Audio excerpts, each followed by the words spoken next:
Įdomiausias dalykas yra tai, kad Magyarą, kai išrinko, ir ten sako, Orbanas, ten buvo diktatorius, nacionalistas, antieuropietis, ten rusas ir panašiai. Dar Magyaras nedavė priesaikas, jeigu aš neklystu, gegužės ar 5 ar 12 turėtų duoti priesaiką. Kaip jis duoda pasisakymus, tai aš tai dabar taip žiūriu, tai kuris čia buvo tas labiau toks proeuropietiškas arba provakarietiškas. Tai, kaip žinote, Magyaras, kuris aiškiai pasakė, kad skubotams Ukrainos priėmimui į Europos Sąjungą ne. Ir iš karto pakartojo tą patį Sikorskis, Lenkijos užsienio reikalų ministras, kuris yra, ko gero, didžiausias nacionalistas Rytų Europoje. Didesnio nacionalisto, gal viduj ten surastumėm, bet tarptautinė lygmenį Sikorskis yra, ko gero, didžiausias. Dabar, kada duoda klausimą Magyarui, Piteriui, ar tu remsi toliau Ukrainą? Jis sako, ne. Vengrijos pinigais, jūs juokaujate, aš neremsiu, nes Vengrijos gyventojams reikia pinigų. Kai jam sako, ar jūs Vengrijai teiksit ginklus, jis sako, o kodėl aš turėčiau teikti ir kodėl aš turėčiau dalyvauti kare, kuris nėra mano. Kai Družbos dujotiekis, naftotiekis buvo uždarytas ir ten Zelenskis sako remontas, neremontas ir panašiai, ir sako, žiūrėk, tu vaikinė nežais Zelenskiui, jeigu tu neatsuksi, tai mes, toliau tą 90 milijardų tu matysi kaip sausis. Ir tada, kai Europos Sąjunga sako, o kaip žiūrėti tos paties lyties asmenų santuokos įteisinimą, jis sako, ne, apie ką jūs kalbate, gerbėmieji, tai Vengrijos piliečiai nepritarė šitam dalykui.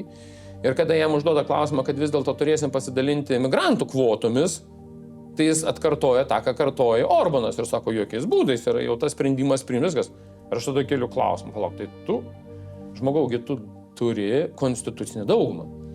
2/3 laimėjai parlamento, 138 ar 139 galutinio rezultato bijau dabar sumeluoti. Tai tu gali atšaukti viskas, kas buvo Orbano. Bet šito aš nematau. Ir pažiūrėkit, kaip užduso mūsų vertybininkai.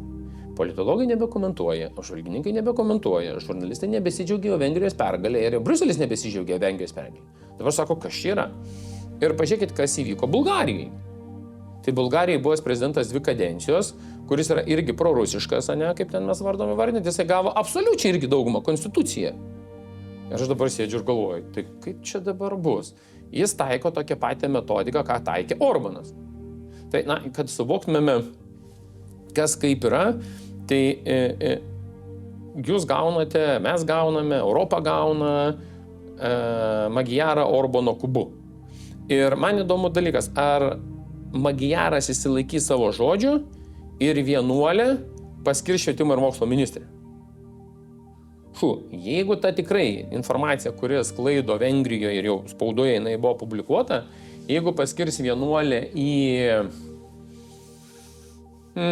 švietimo ir mokslo ministrus, tai aš norėčiau pasižiūrėti, kaip tada šitie leftistai, kurie aiškina, kad Vengrija eina arčiau Europos, bet Magyaras atiduos visą švietimą vienuoliai. Kaip žinote, vienuolės ir vienuolių mokyklos mergaičių, kur būtų, tai ten jos tokios jau kietai griežtos. Tai va čia man bus įdomus epizodas, kas tarp švietimo ir mokslo ministrų. Tas tikrai yra, aš norėsiu pažiūrėti. Ir labai norėsiu pažiūrėti, kas bus užsienio reikalų ministras, nes užsienio reikalų ministras pirmas, kuris turės su Lavrovu ir su visais kitais pradėti derybas dėl tolesnės naftos, nes vis dėlto dėl Družbos naftotiekio atidarymo tai jau Magyaras pasakė Zelenskiui, kada atsukė arba bus blogai. Tai kas tai patiki partneriai ir kaip ta nafta keliaus toliau į Vengriją.